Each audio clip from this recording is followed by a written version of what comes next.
l'Association des juristes sénégalaises a abrité une formation de 2 jours à Rufisque pour échanger avec les acteurs sur les violences sexuelles et la prise en charge des victimes de violences sexuelles.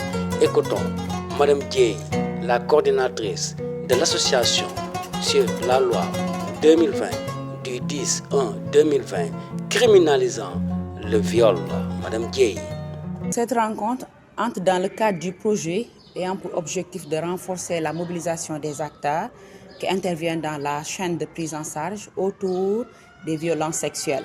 Cette activité, c'est ces deux ateliers qui sont prévus, tous les deux à Rufisque, des mobilisations communautaires sous forme de forum à Rufisque, à Thiès et à Fatick.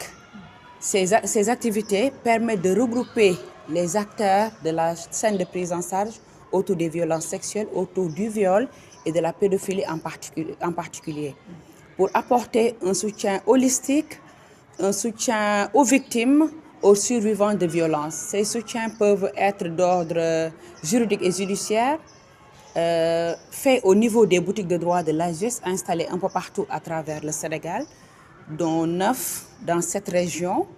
Mais aussi, un fonds d'assistance a été mis en place pour apporter un soutien psychosocial, un soutien juridique et judiciaire pour supporter les frais et les honoraires d'avocats, les frais d'huissier, les frais médicaux et pharmaceutiques.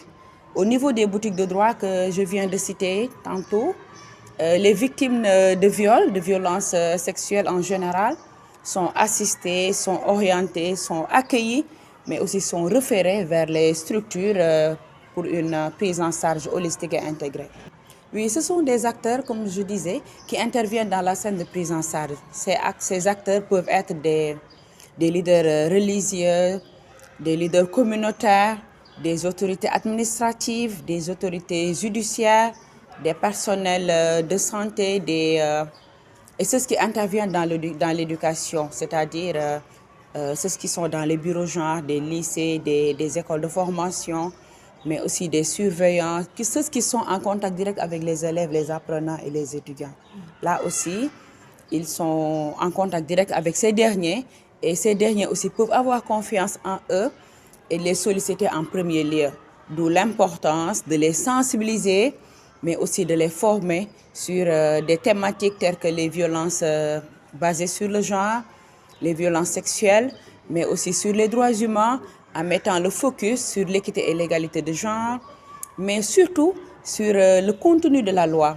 Ce module a été présenté par un juge qui est au niveau du tribunal de grande instance de Pékin, mais aussi un socio-anthropologue a fait un exposé, une présentation sur la prévention, mais aussi la réponse, plus précisément la prise en charge des violences basées sur le genre. Les participantes ont manifesté toute leur satisfaction durant cet renforcement de capacité sur les violences sexuelles et les procédures de prise en charge des victimes de violences sexuelles. Écoutons Racky Ndiaye, la première adjointe de la mairie de Sébikotane.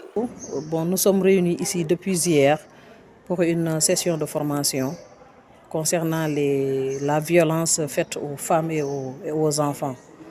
Et nous sommes vraiment très émus par rapport à des témoignages qu'on a écoutés depuis hier. Et vraiment, c'est vraiment effrayant. Je crois qu'il est temps que cette lutte ait une terminus.